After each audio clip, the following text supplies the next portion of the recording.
I would listen to an album of just Steve Harris writing about various community jobs. Butcher, baker, candlestick maker, whatever. I mean, glass blower.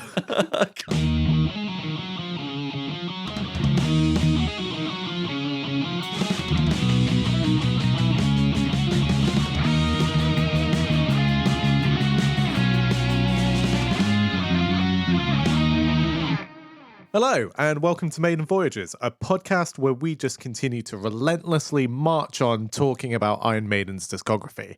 It will never end. You join us on the second part of our analysis of album number 9. Number 9, Fear of the Dark. But before we get into that, let's introduce ourselves. So, as ever, I'm joined by... Blev, an historian of sorts, and I am an Iron Maiden... Oh, dear God. An Iron Maiden. It's an Iron Maiden. You know, you're a woman made of metal. I'm an Iron Man. Not no. It's like that Paul Di'Anno album. Yeah, exactly. The original Iron Man or whatever. Yeah, well, you know what, Paul Di'Anno? Maybe I'm the original Iron Man. Okay, well, I am Sam, a music journalist of sorts, and I guess that makes me an Iron Boy. An Iron Boy. That's all An Iron Child.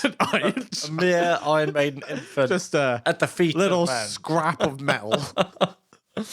So, we've done the context and the preamble, and now we're on to the songs. The what? Yeah, the whole 12 songs that comprise the Fear of the Dark album. 12 is a lot of songs. It's a lot of songs, isn't it? I have a lot of feelings about album length, which I'm not sure anyone necessarily shares with me. But I feel like an hour in general is too long for an album. I think the sweet spot is about 40 to 45 minutes.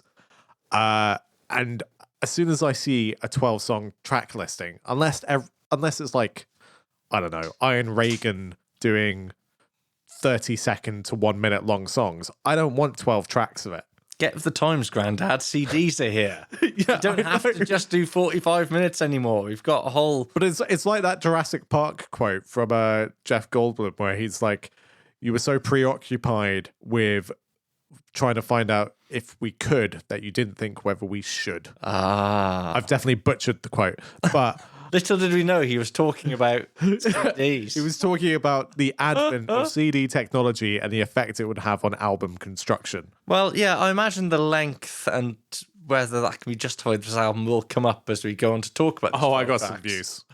Well, so we're not even going to do, we used to do side A, side B, but... It's all one side on a compact disc. Just one side of CD. The data side.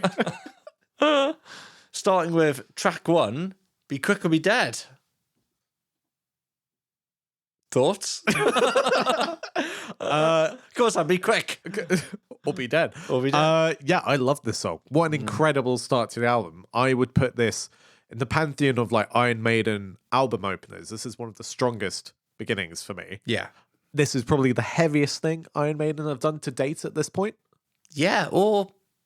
I'm struggling to think since, I can't think of anything. Yeah. It is genuinely one of the heaviest Iron Maiden songs, full stop.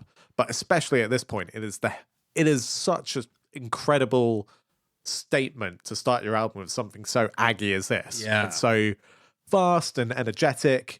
It's uncharacteristically thrashy. I love that main spiraling riff and how venomous Bruce sounds. Yeah. Like we talked a little bit before about how in No Prayer he's a bit raspy and like continuing that Tattooed Millionaire vocal style, but here he just sounds like he's gonna tear you to shreds. Yeah, he sounds genuinely angry, doesn't he? Yeah. This is such an incredible start to the album and an incredibly misleading beginning. Yeah, it is. Yeah, I see what you mean about being a somewhat misleading opening, but yeah, what a start to get things going. Just balls to the wall, full throttle, proper.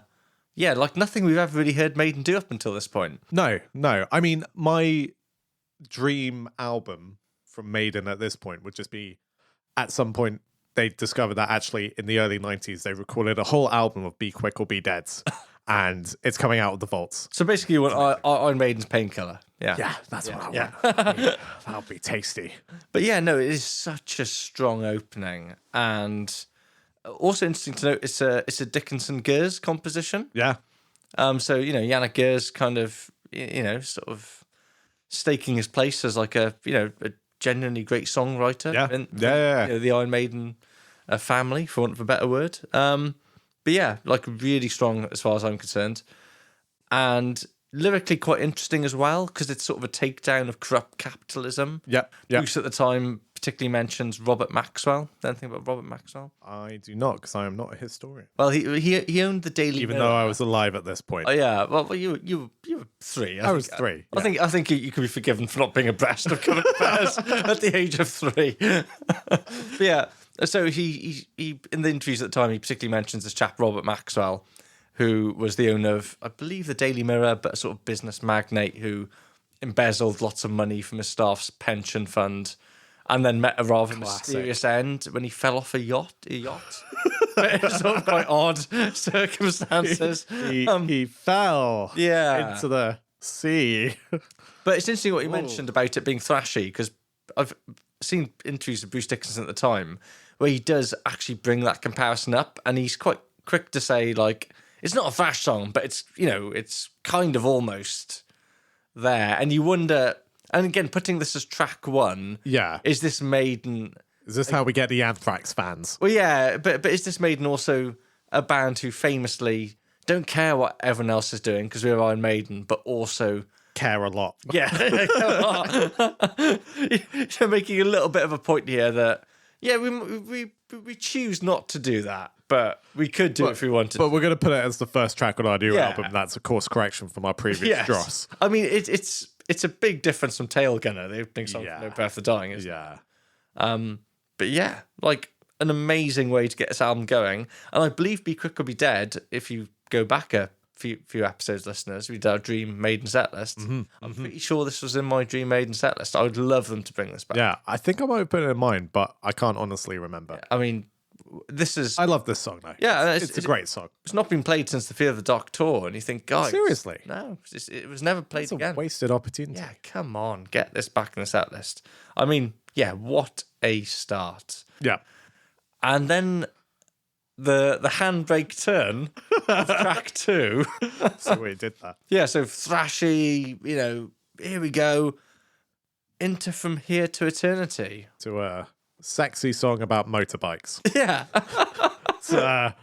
From angry socio-political commentary to a sexy song about motorbikes. It's a pretty weird, pretty intense shift. Yeah. What do you make of it? Well, we've talked. I mean, part of the reason we did that deep dive episode on Tattooed Millionaire was because we both kind of decided that actually Tattooed Millionaire casts quite an interesting shadow on the early 90s of Iron Maiden. And I think From Fear to Eternity is another example of that. This is, if Steve Harris wrote a song for Tattooed Millionaire, it would be this. Yeah.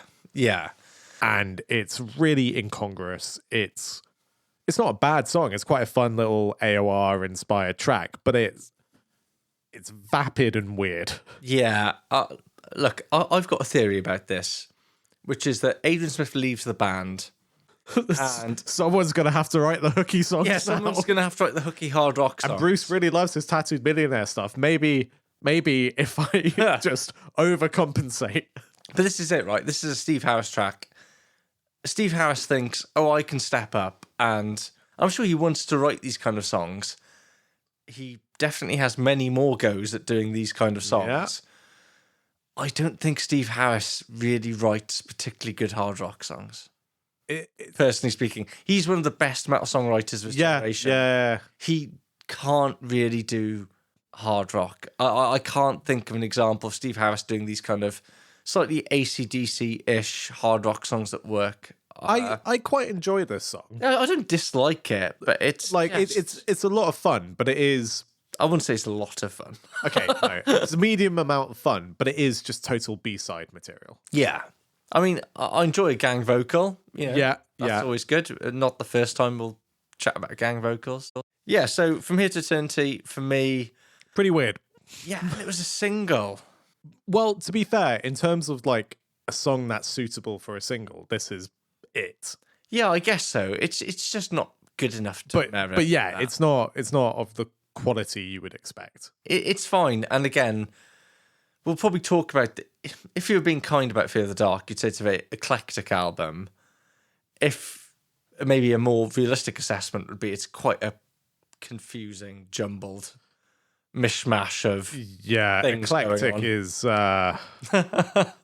is very generous. Yeah, it's one of these weird sort of stylistic departures where you go, oh, okay, I thought we were going this direction, Be Quick or Be Dead, but now we're... particularly when you open with Be Quick or Be Dead and you immediately follow that up with something that sounds like it could...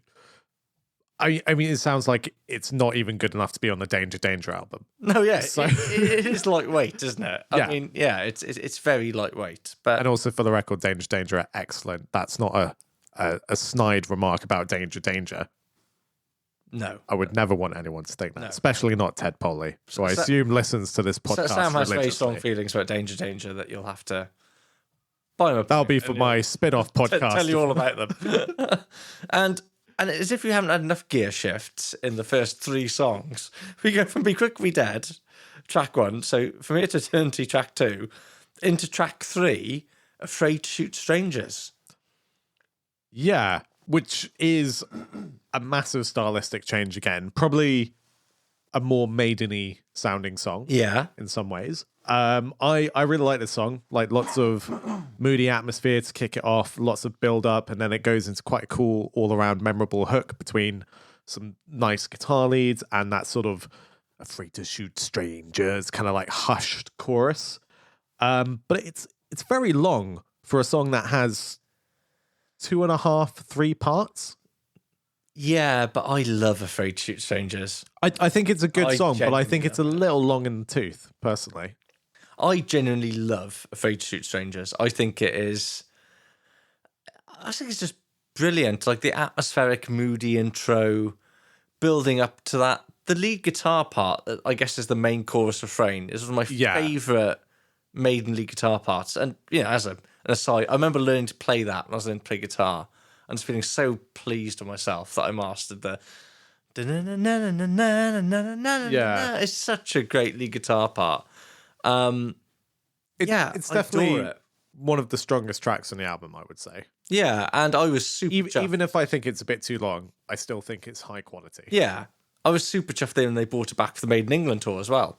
Apropos of nothing, because it in no way fitted the Seven Son theme. It was just add some synths. We're just going to shove in Afraid to Shoot Strangers. But although actually, and this is probably the first instance of it, there is quite a notable use of synths throughout this album. There is, yeah. But in a very different way to how they've been employed before. It's much more like muted orchestration synths than it is weird space noises. Which goes on to be a calling card of Maiden's music. Yeah, I mean, doesn't it? Yeah.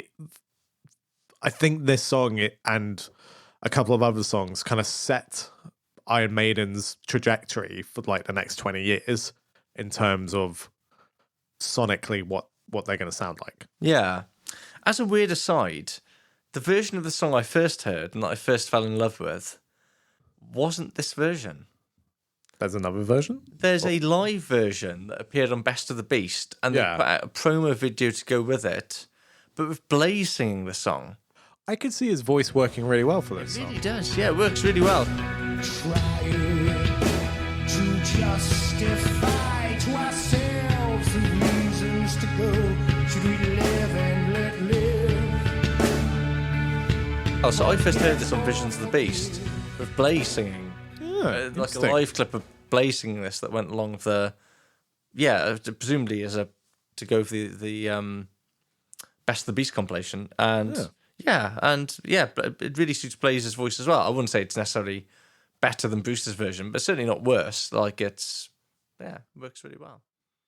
Yeah, a very strong track from my point of view. And again, was in my Dream Maiden set list, I believe. Interesting. Strangers.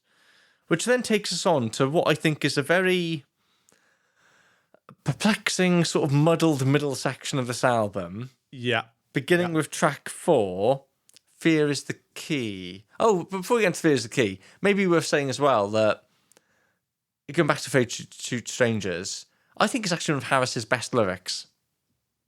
like an anti-war song. Yeah, around it's the quite First interesting Gulf lyrically. War. Yeah. Again, a bit of a departure from the usual, the trooper sort of, Yeah, it's less cannons rousing and it's more fighting. about, what are the ethical Yeah. repercussions of being involved in war? And I think as a chorus line, Afraid to Shoot Strangers is quite unusual, but I mean, it can almost be a Manic Street Preachers chorus, couldn't Yeah, it? I mean, that title, Afraid to Shoot Strangers, is very Manicsy. And, while I've certainly had a little pop for Steve for some of the sillier lyrics he's done, so it's only right to Well, give... I mean, from here to eternity. Yeah, from here to Moments eternity. before.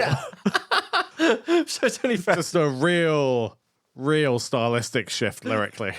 Having said that, I'm not sure if you've listened to the most recent Saxon album, Hellfire and Damnation, but there are some great lyrics. I haven't on that record. But, credit to Steve where it's due. I think that's a decent lyric. Yeah.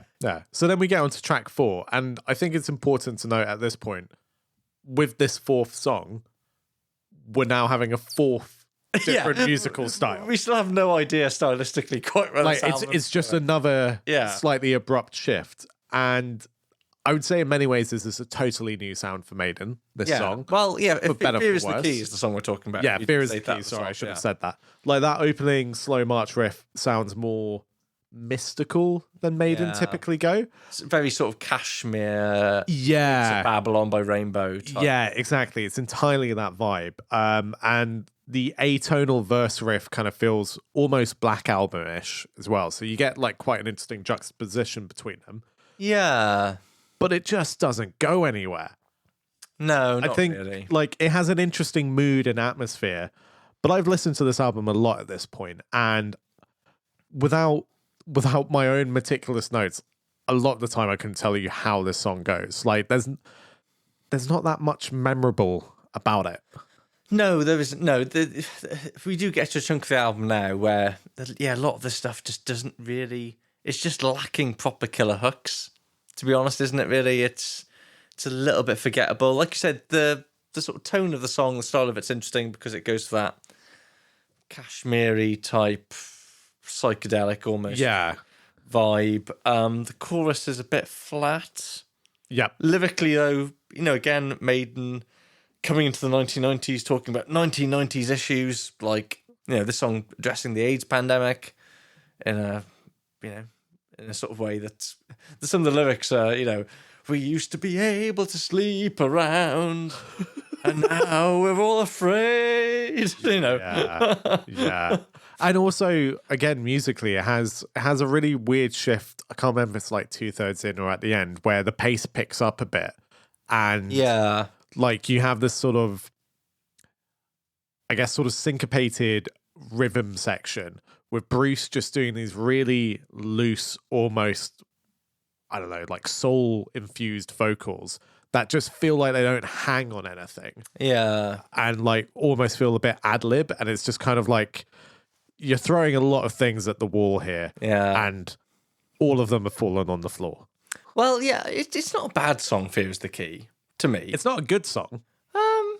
It's kind of a neutral song. I think Just this one is of those neutral songs. I just think, yes, all right, I don't mind it. considering the previous 3 tracks. Like I know From Here to Eternity is a bit silly, but like this is quite a dip for me Okay. already. Yeah, I mean, this is no one's favourite Iron Maiden song, let's be honest. It's got to be I feel like every Iron Maiden song is someone's favorite Iron Maiden song. Yeah, but you've not listened to the X Factor version. Have you?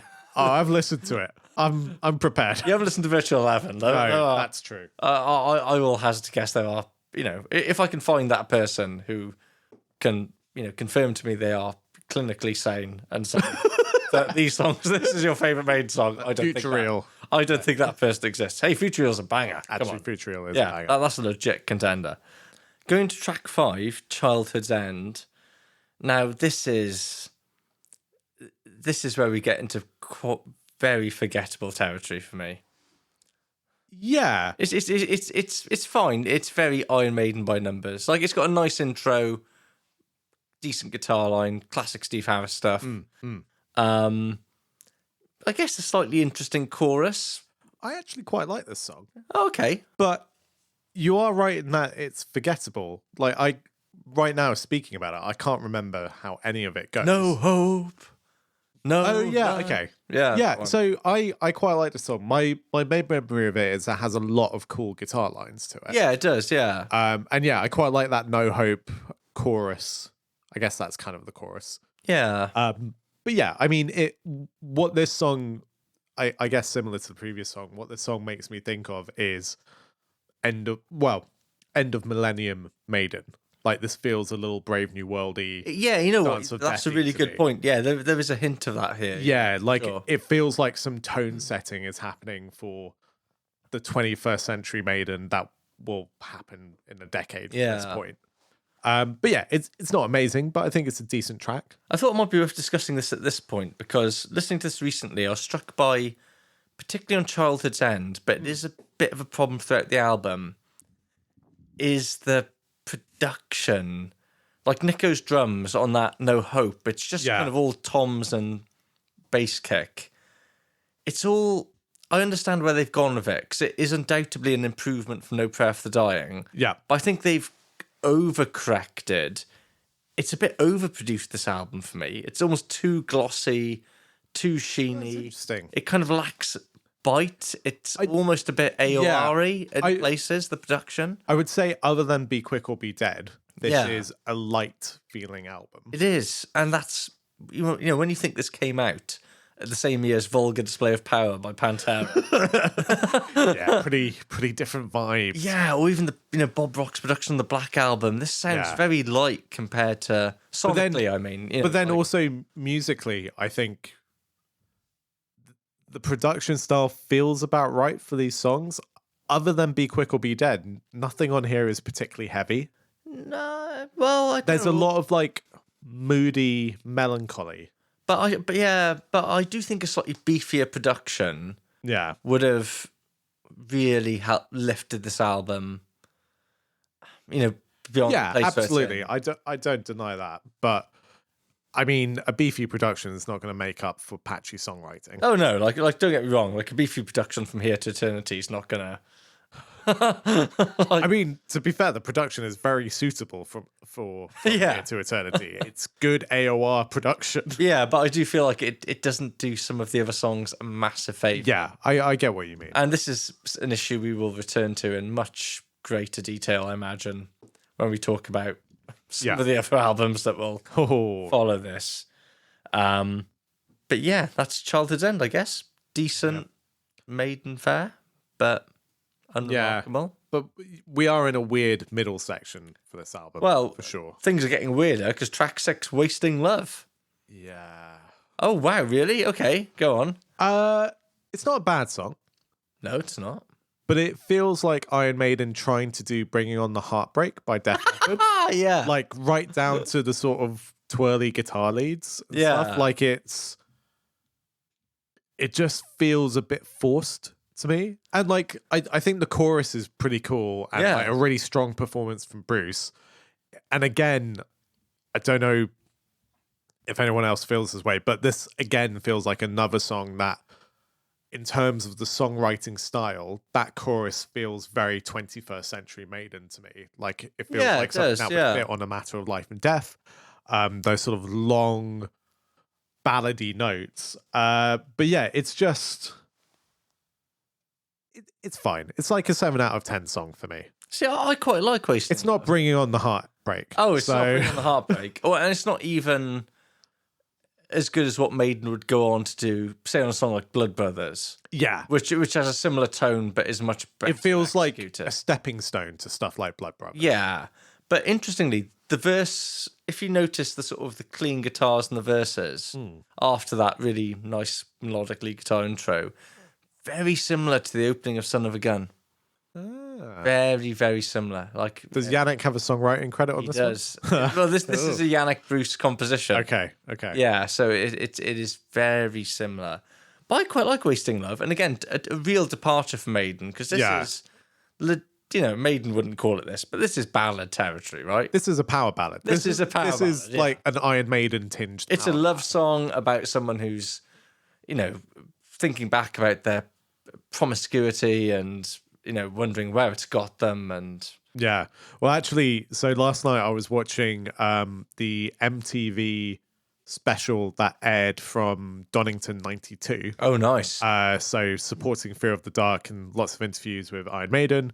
And Bruce talks about the song specifically about being young and wasting time, just sort of sleeping around instead of, finding a meaningful relationship. When I was sort of from about 21 to whatever, I spent an awful lot of time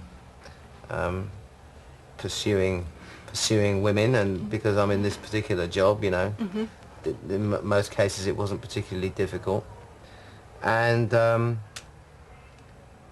having found somebody that I'm very happy with now, just made me realise what an awful waste of time the whole thing was. Right. If you watch that clip, just the whole thing is very bizarre in that all the interviews with members of Iron Maiden, they just could not want to be there any less. Oh, interesting. They're just kind of like, yeah, I guess we'll have to do this interview. It is very Spinal Tappy, and also just a bunch of grown men being a little bit just stroppy. Well, knowing what is going to happen not soon after, it sort of makes sense, right? But I always commend them for going, fair play for you for having a crack at something like that. Yeah. It's one of the better songs on the album. Yeah, absolutely. Track 7, The Fugitive. Is not one of the better songs. Oh, how dare you. How dare you. I love The Fugitive. I think this is a very boring song. No, it's not. It's great. My notes are literally, this is ... very boring. I am. And I don't have anything else. Oh, I love The Fugitive. It's great. I think it's one of the real underrated gems of the album. Really heavy riff as well. The dun, dun, dun, kind of great lifting chorus, some wonderful harmonies from Bruce. To me, The Fugitive is Steve Harris's go at writing The Assassin again, but better. Instead of The Assassin, it's The Fugitive. I mean, it's better than The Assassin, but then the stuff I write is better than The Assassin. Like, that's how low level The Assassin is. The Fugitive, I think, is a really... It is Iron Maiden by numbers, but it is good Iron Maiden by numbers. I like The Fugitive. It's not for me. Okay. Well, I don't know what much more I can say about that, really, but it's... The Fugitive is good stuff. Okay. Yeah, even though it's a bit like, it is from the classic Steve Harris songwriting school of, I'm the assassin, I am a fugitive, I am a baker, I am a shopkeeper, just insert a job title here, and I am... A shopkeeper. I am a shopkeeper. I am a candlestick maker. I'm open till 11. I would listen to an album of just Steve Harris writing about various just community jobs, butcher, baker, candlestick maker, whatever. I mean, glass blower. Glass blower.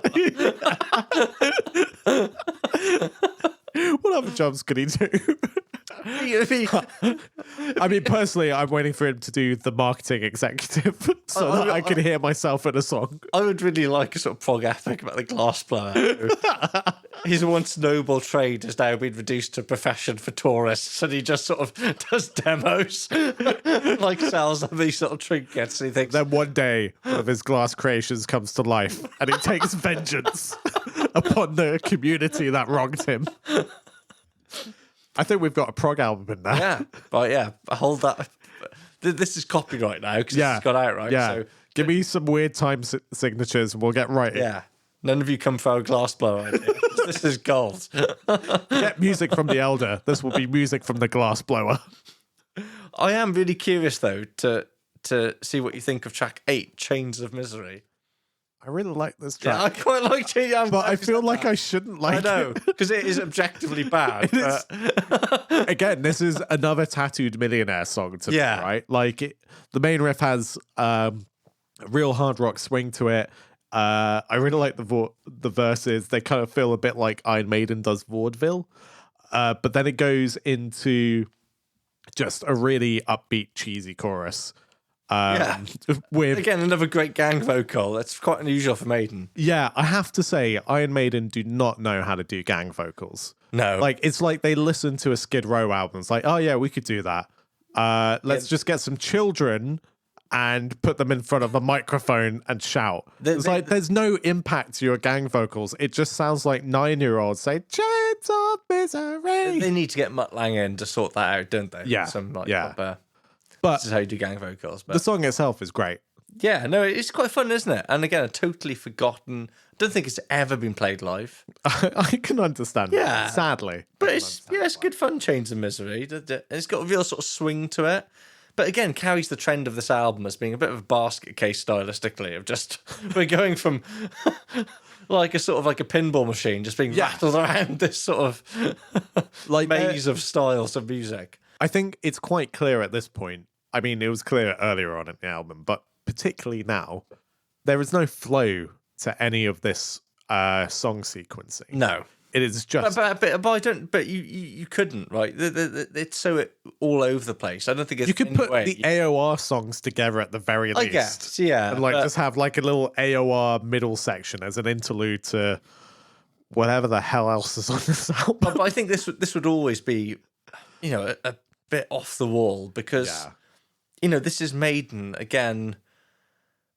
I just think not quite knowing, sort of feeling like, okay, we need to change, but also not too much. And if we do change, in what direction? So there's this odd mix of continuity, like, we've already discussed, Childhood's End and The Fugitive, really traditional Maiden fare. Yeah. And then, we can go heavier, Be Quick or Be Dead. We can go more melodic AC/DC-ish. From it just, they don't know where to go, I think is the issue of a lot of this. Yeah. And I think they're just pulled in so many different directions. And that is even more apparent when we get to track 9, The Apparition. Yeah. Which is what is the apparition? Like, what is like to me, this is one of the real low points of this album, but I just think this is a mess. I mean, there's some interesting stuff in here. Like I think it's quite interesting musically, like with that stop-start staccato riff.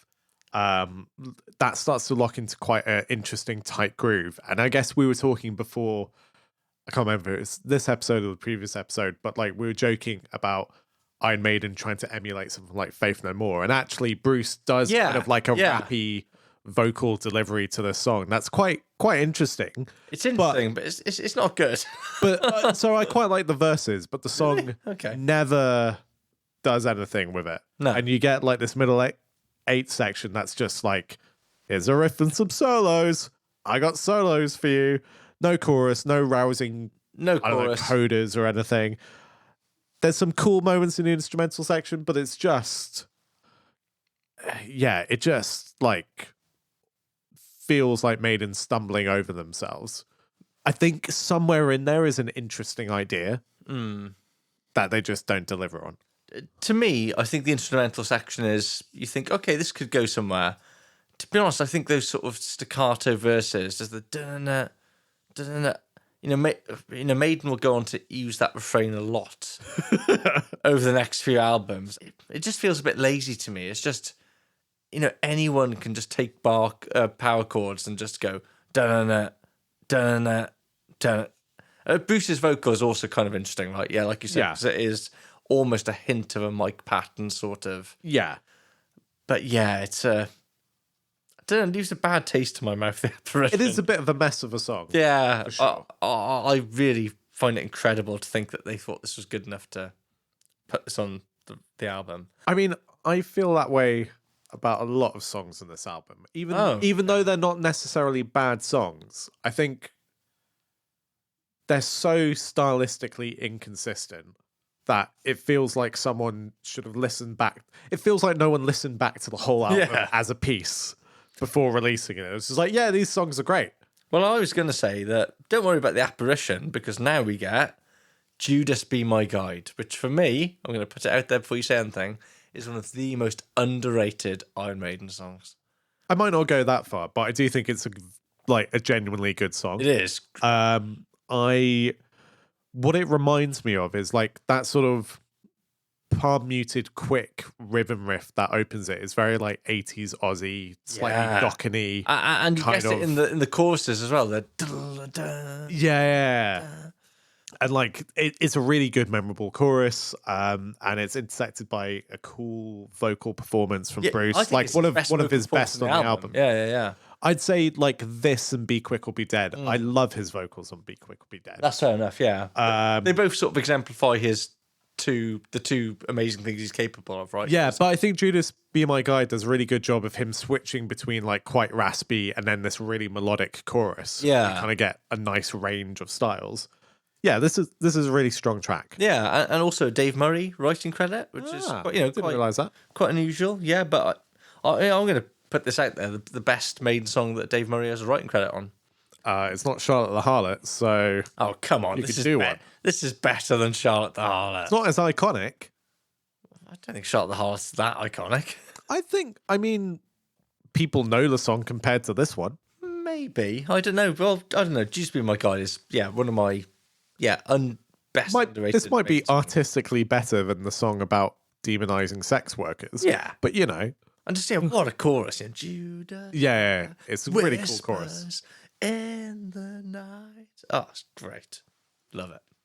And then what follows this, Blevin? So what a high. And you think, if go straight into Fear of the Dark, what a run to end the album on. Oh, but wait, we're not into Fear of the Dark. We've got track 11, Steve Harris's anthem to football hooliganism, Yeah. Weekend Warrior. Yeah. This is dross. It's interesting because like in a lot of other contexts, I would probably enjoy a song like this. Like this is just cheesy hard rock. Yeah. But like we've said before, Harris writing cheesy hard rock doesn't quite ring in the right way.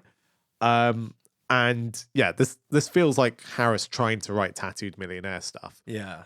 But then also, because it's Steve Harris, it's 6 minutes long, or it's nearly 6 minutes long. It's like, why? There is Yeah. 2 ideas in this track. And also the going into the clean sections and Yeah. back into the. But If, also, if this was like a 3-minute B-side, it would be like, yeah, this, be all right. this is cracking. also, I have an issue with the word baby in Iron Maiden songs. Weekend Warrior, baby. I just like. Yeah. I don't need to hear Bruce Dickinson say the word. It's like you're not Robert Plant. Yeah, or Robert Plant, or like this is not your oeuvre. No, it's, yeah, and I don't know, yeah, lyrically, and it's just this is. It's a weird one. I'm gonna say it's just not good. It's fair. Getting into the final track, then the title track. Where do we even begin? Fear of the Dark. Well, I think we begin by you could ignore the rest of this album, and this track alone is worth the price of entry. Yeah. Like it's so interesting that this album ends like if you think of the mythology of Iron Maiden, most of this album is not something that appears in the Iron Maiden narrative. Absolutely. Except for this song. And quite genuinely, one of the most iconic heavy metal songs of all time. On an album that is middling at best. And I think at this point we've all heard Fear of the Dark so many times. We know it to death. But I don't think it could be overstated what a monumental track this is. Yeah. It's that almost neoclassical intro beginning, moving into that like oddly serene storyteller verse that kicks things off, and then it explodes with those fiery riffs. The song sort of bounces mood-wise between like anxiety and euphoria. Every riff is iconic. Like every time you hear or see a live performance of it, everyone's singing along to every single bit. It's just an absolute beast of a track, and it is sullied by the rest of this album. Yeah. It's so weird. I don't know what I can add to that because he's absolutely nailing the head stuff there. This is an iconic song, but like a lot of the songs, when Run to the Hills comes on, if I just hear it unexpectedly, it doesn't hit the same way it did when I first heard it. Sure. And I can sort of take it or leave it. Fear of the Dark to me, I don't think I'll ever get tired of it. Really, I think there's just something so special about there is, song. and it's for a long song. It's quite a simple song in some ways. Yeah, but it's just perfect, and nothing like anything else on the rest of the album for me. Yeah, I mean, hints of Afraid to Shoot Strangers, perhaps, but it's kind of it sort of exists in its own world. Like you said, it almost somehow is not connected to the rest of the album. Yeah, it just Because just it has feels assumed its life completely of its own. separate. Yeah. And it is also, I think, quite fairly, you could say it is the most Iron Maiden-y track on the album. Oh, yeah. Yeah. By Yeah. I mean, like bits of like Afraid to Shoot Strangers and stuff. feel Judas Be pretty- My Guide and stuff. and Judas very, Be, yeah, very but Iron Maiden, I think yeah. this is just not just because in the years since it's become an iconic track, but like this feels like Hallowed Be Thy Name kind of song. Oh, writing yeah, to me. absolutely. Like it just feels like classic Maiden. And I guess it's probably telling that this is the one song that's transcended the album because it sounds like an Iron Maiden song, and, whereas the rest of it's kind of been thrown away. Yeah, that's an interesting theory, actually, that, Maiden doing what they do to a very high quality. It's like, just oh yeah, trumps actually everything else they that's can what we do. want. It's 1992, but I want Fear of the Dark. Is Fear of the Dark the last genuinely classic Iron Maiden song? I would. The thing is, I would say no, but I know my opinion is very biased because I would say Passchendaele and Dance of Death are both pretty iconic Maiden tracks to me. But To you, yeah, I think that's the key thing. Like, no one is complaining, well, other than us, but no one is complaining if those songs are left off a set list. in the broad scheme of things, this is probably the last thing that kind of is essential. Well, the last iconic Maiden. Iron Maiden song. Yeah, this is the last bit of the myth. right? Yeah, I could maybe extend it to Wicker Man is almost there, but yeah. yeah, it's I might put certainly. Wicker Man in there, Yeah, but if you're putting Wicker Man in there, I want Dance of Death. So but Sam, I want Dance of Death. no one is going to release an Iron Maiden best of that has Dance of Death on it, right? It's not happening. Well, I mean, there's the From Fear to Eternity best of. I'm not even sure if Dance of Death's on No, that. I think Passchendaele's on it. Yeah, Passchendaele's on it, but that's gonna like check. I need to know. I don't think you quite understand that Dance of Death as a title track is not actually that well regarded, even But among. it's so good. Well, I love it, yeah, but it's not. It's just not the way it's gone down in history, Sam. I hate to break it to you. Okay, so From Fear to Eternity, you do have Passchendaele. And you have Dance of Death. Oh, you do have Dance of Death. Okay, yeah, fair and enough. Rainmaker. Yeah. I love Rainmaker. Rainmaker's but great. I might not have put it in there. Oh, come on, Rainmaker. Oh, and No More Lies. Yeah. See, good representation for an excellent album, but that's for a future episode. I mean, yeah, and that is a compilation album that only covers the 10 years. the non-classic period of 10 Iron years of Maiden. the non-classic period of Iron Maiden. Or the Drek that came from 92 onwards. Yeah, like to whatever. Yeah. Before we move on to anything else, I feel like we should address that the song titles of this album are a bit silly. It's an album called Fear of the Dark. Yeah. You have Afraid to Shoot Strangers. You have Fear is the Key. And then Fear of the Dark. Yeah. Is fear like the theme? Is there a theme here? I think you're overthinking it, Sam. I think that is a pure coincidence that. It just feels weird to have at least 2 songs with the word fear in it on an album. Maybe. I'm not going to lie. I'm not necessarily sure that much thought has gone into it.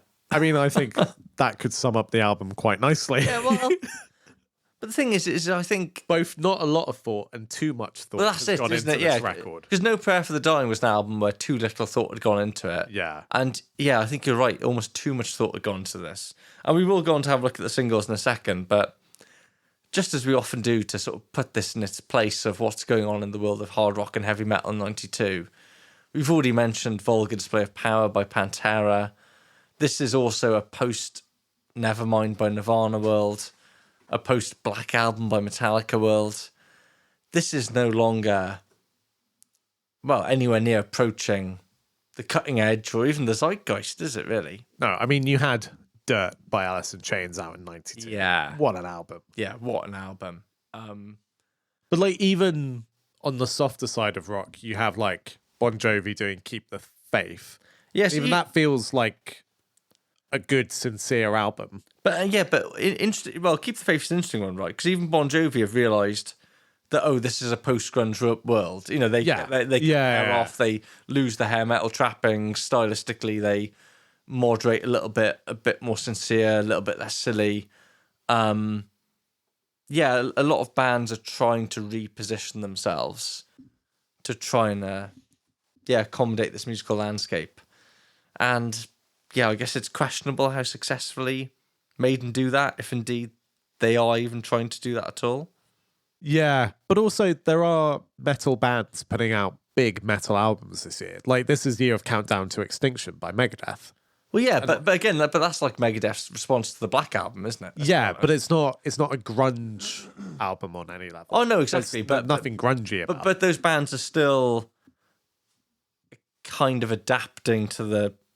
Well, you know, what is basically, you know, I keep talking about the Black Album, but it's a post-Black Album. Yeah. You know, but it's landscape, interesting. isn't it? You've got those two streams. You've got Black Album informed metal and grunge. And like, I guess it's not quite at the point where grunge is killing off all of metal, at least in America. I feel like all the narrative around grunge is very US focused, because there's that implication that, like, well, in the 90s, there was just no metal ever again. But actually in the UK, it wasn't killed by grunge. Just metal was just never that big in the same way to begin with. Yeah, outside of the kind of Iron Maidens of this world. Like we still big in didn't the have UK, an 80s filled with like Dokken, No, exactly. Slaughter, or Poison. That's who I'm thinking of. Yeah, but looking at some of these, in a way, you could say, well, compared to some of their peers, you know, like Saxon, for example, Maiden are in a much healthier place than Saxon, who are pretty much, you know, dying a slow death at this point in the early 90s. You know, they can tour in Germany and Central Europe, but that's about it. Even Def Leppard, they put out Adrenalize in 1992, which is the start. Right. Yeah, well, and that is the start of their slide into, you know, almost oblivion, but they managed to come out of it the other side in the 2000s. But Kiss put out Revenge this well, year. hold your thoughts about Revenge, because that might come up later on. Hello. I should say, for context, other than this album and some Winter Sun, literally the only thing I've listened to for the last 4 weeks is Kiss. Yeah. Just various different eras of Kiss. I mean, that's not The a surprise to me, 1978 solo albums.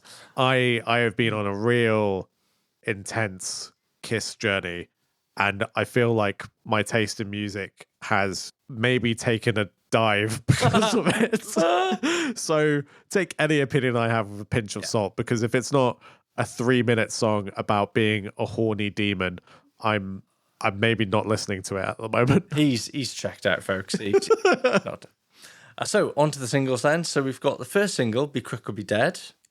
Cool single. Bold choice, isn't it? Yeah. It's hardly, well, you wouldn't have thought it'd be like, this is the radio rock banger, but yeah, and it's like we said before, it's not really representative of the album. But then, what is representative? yeah, of this exactly. album? I don't know where you'd begin to try and pick a track that encapsulates it as a whole. But yeah, so it's released on 13th of April 1992. Do you want to guess where this peaks in the UK singles chart? 15. Number 2. Really? Yeah. Man, Iron Maiden fans cannot be stopped. I think, you know, I mean, don't get me wrong, it's a great song. Oh yeah, absolutely. But who's buying it? I mean, there is no crossover appeal here, is there? No, absolutely not. I get the feeling that it was helped by having a multitude of different formats, because we've got lots of different B-sides. So we've got Nodding Donkey Blues, Classic. on B-side. Very weird classic. Space Station Number 5. Don't know that. It's a Montrose cover. Of course. We've got The French Message by Bruce Dickinson, Okay. which I believe is a spoken word track, possibly in French. And we've also got Bayswater Ain't a Bad Place to Be, which is another one of those sort of...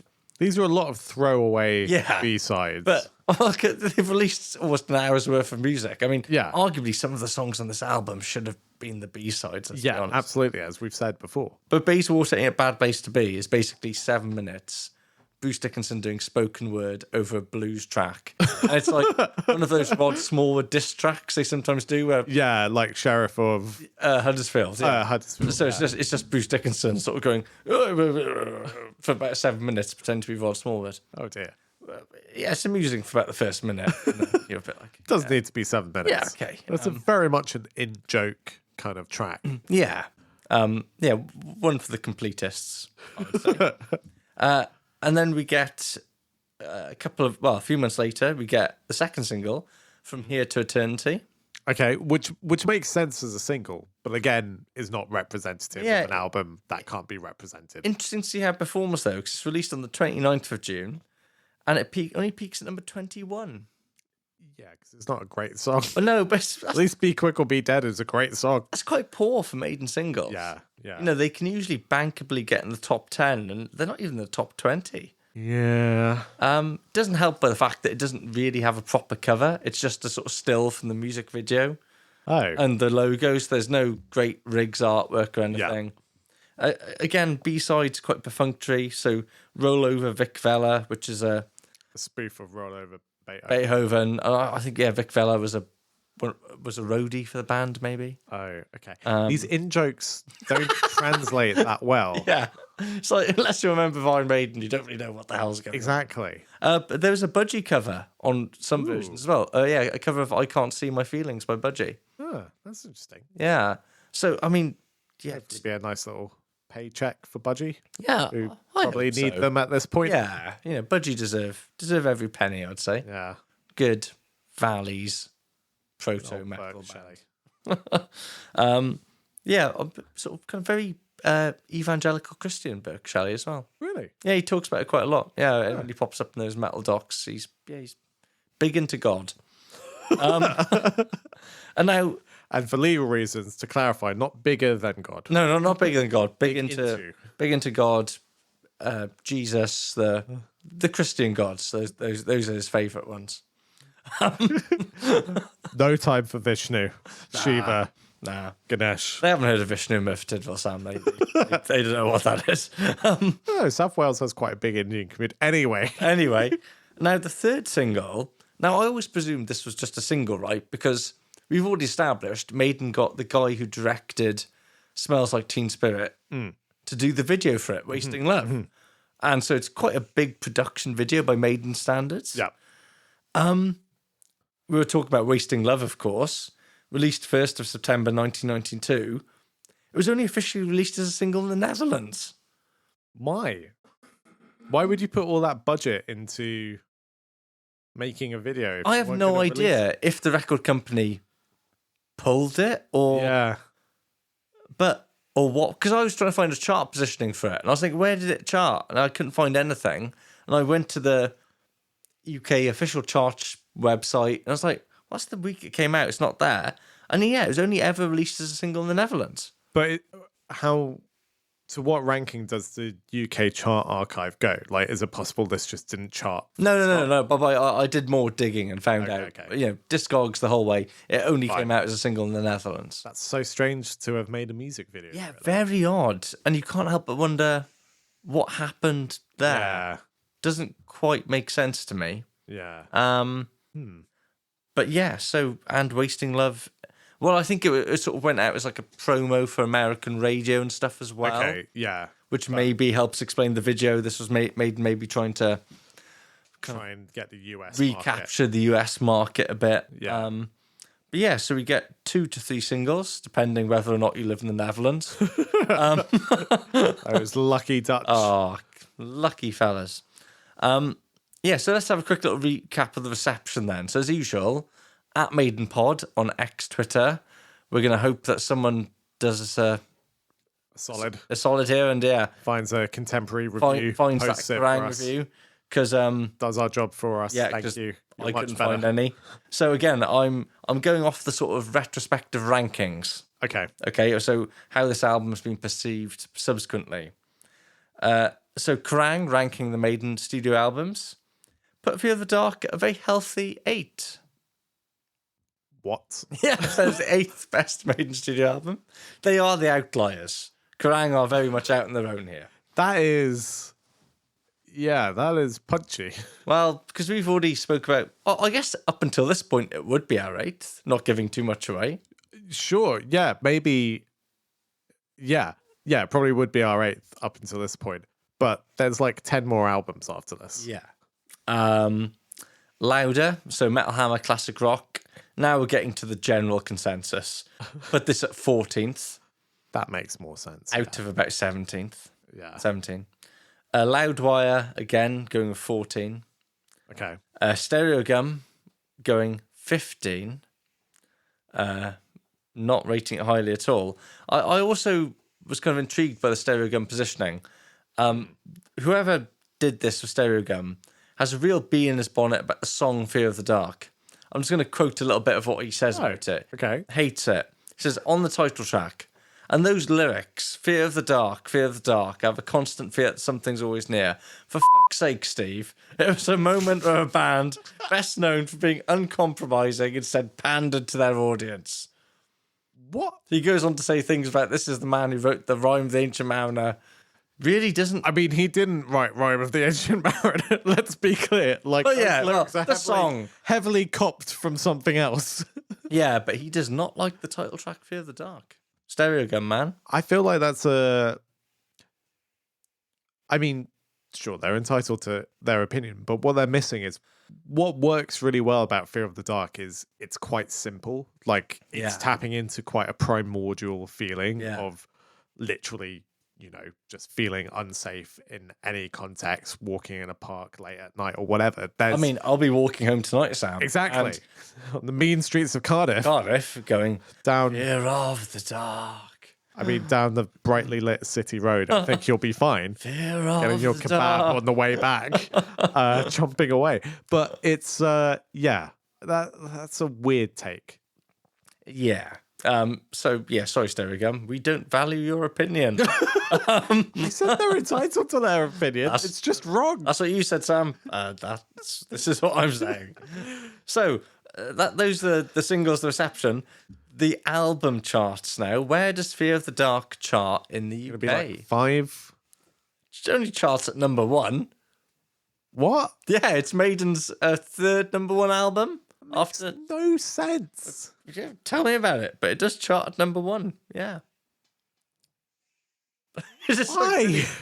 Well, because people love Iron Maiden. Yeah, and I guess this is a context where the only way you could hear this album is by buying it. Yeah. Which is very different to 2024. And to be fair, in the UK, if you look at the sales, this does sell more than No Prayer for the Dying. But it's still a long way off getting back to where they were on 7th Son. Yeah. In the US, again, it's another dip from No Prayer. It's just continued downward sales. But the UK album charts in this particular week in 92 is great. So we've got Maiden sitting top of the charts. Yeah. Number 2, you've got the Black Crowes, who, to be honest, I don't know a lot about other than they did that album with Jimmy Page. 3, you've got Simply Red. 4, this is where it gets very 90s. Up by Right Said Fred. Nice. Continuing the Is this the year of Too Sexy? Quite possibly, yeah. Would make sense. At number 5, you've got 1992, The Love Album by Carter, the Unstoppable Sex Machine. Sorry, by who? Carter, the Unstoppable Sex Machine. So I'm Too Sexy came out this year. So I feel like as an important cultural touch point, you have Fear of the Dark by Iron Maiden and I'm Too Sexy by Right Said Fred at number 4. Both bothering the charts, top tier songs. That's amazing. At number 6, you've got the greatest hits of Squeeze. Okay. 7, you've got Diva by Annie Lennox.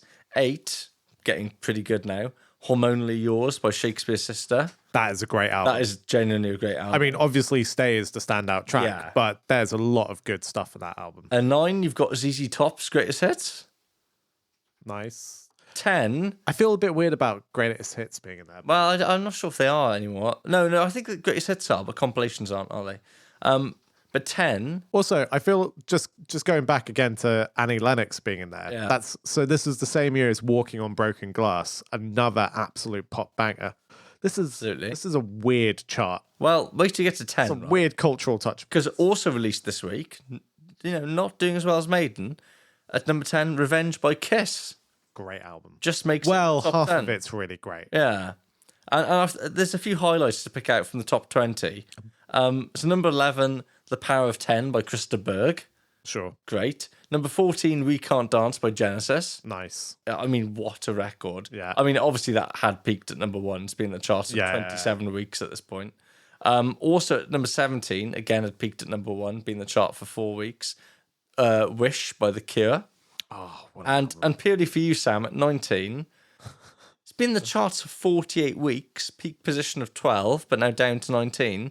Porno Graffiti by Extreme. what an album. Yeah. So two things. Just going back to what I was saying earlier about some bands releasing albums at this point in time on vinyl where they had to cut off songs. Yeah. Porno Graffiti is a good example of that. So the LP version cuts off the last song, which is Wholehearted, one of the biggest singles off of it, which I find really bizarre. That is odd. Because there's definitely another song or two that could have come off instead.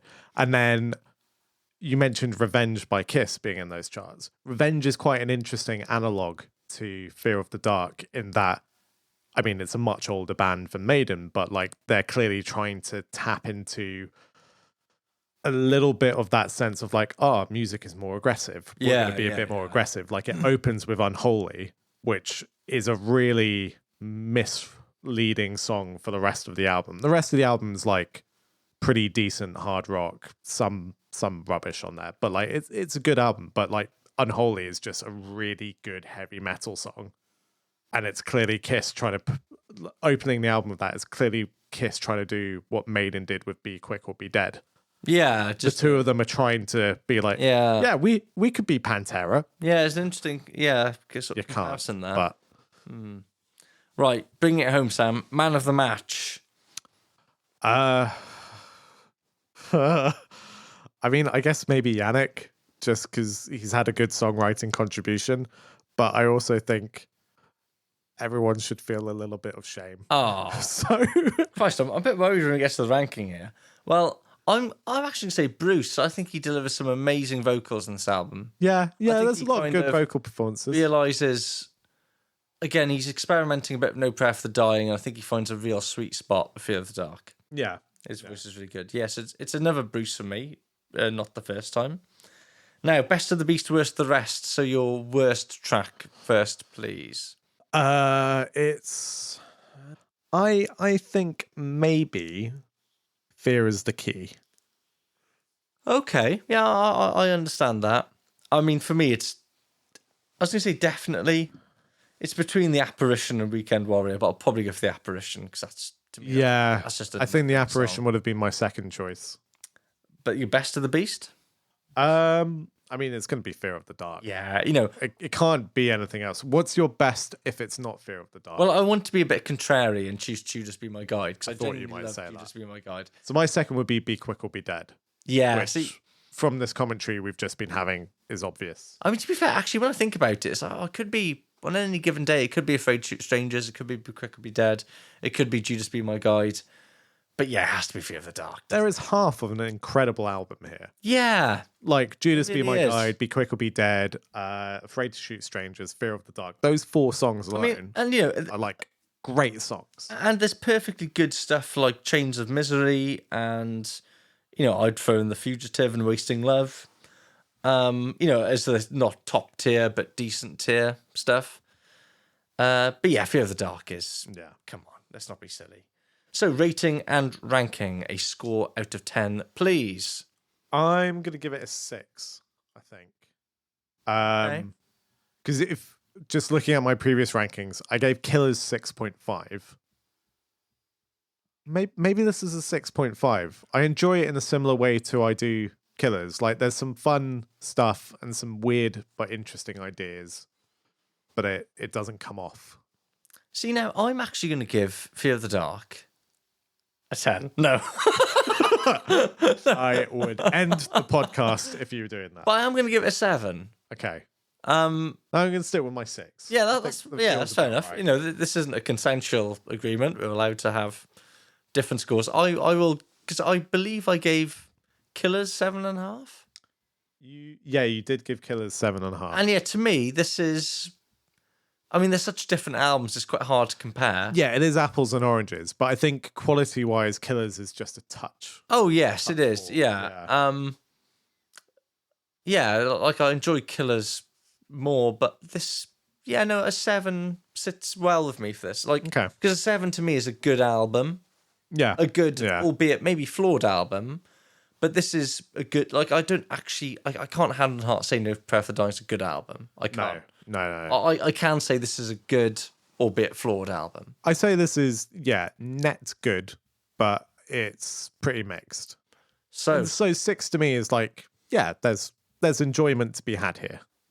scores on the door, Sam. Where would this sit at present? So this ranks in at 8th out of 9 albums. Okay. Oh, poor Fear of the Dark. Fair enough, though. It's just No Prayer that's below it. Given the quality, it's the company it's keeping. Yeah. It's hard to argue that, I guess. But yeah, that's a disappointing end, isn't it? Yeah, it's a little bit of a dampener there. But don't worry, because next episode we will be talking about the X Factor. Yeah, I'm going to have to listen to it a lot more. That might not help. Speaking of someone who's listened to it a lot. I mean, I've listened to it a couple of times. Don't go spelling it all now, Sam. But it's a new era, a new chapter, a new singer. Yeah. There's going to be a lot of context. There'll be a hell of a lot of context, yeah. So if you thought the last episode was a little bit on the short side, don't worry, because we will have a lot to talk about in the run-up to the X Factor. Jesus. So as usual, thank you very much for listening. Thank you for tuning back in after a little bit of a little break, a little podcast holiday. Yeah, but we're back. We're gonna get through every album. We'll be sometime. Might take a few years, but we'll do it. We're still on Twitter, X at MaidenPod. Yep. You can interact with us. just send us Maiden trivia or your Maiden knickknacks. I really enjoy seeing those. Yeah, we like Maiden knickknacks. We like Maiden gossip. Yeah, we've had a few good tidbits and not giving away any sources. We've had some lovely Maiden gossip. Sounds like I'm some real dirt on Bruce Dickinson now. I don't. No, it's all very. Rod Smallwood, on the other hand. Oh yeah, that guy should be worried. Should we end it there? I think that's a suitable time to end it. Excellent. Thanks for listening. Bye.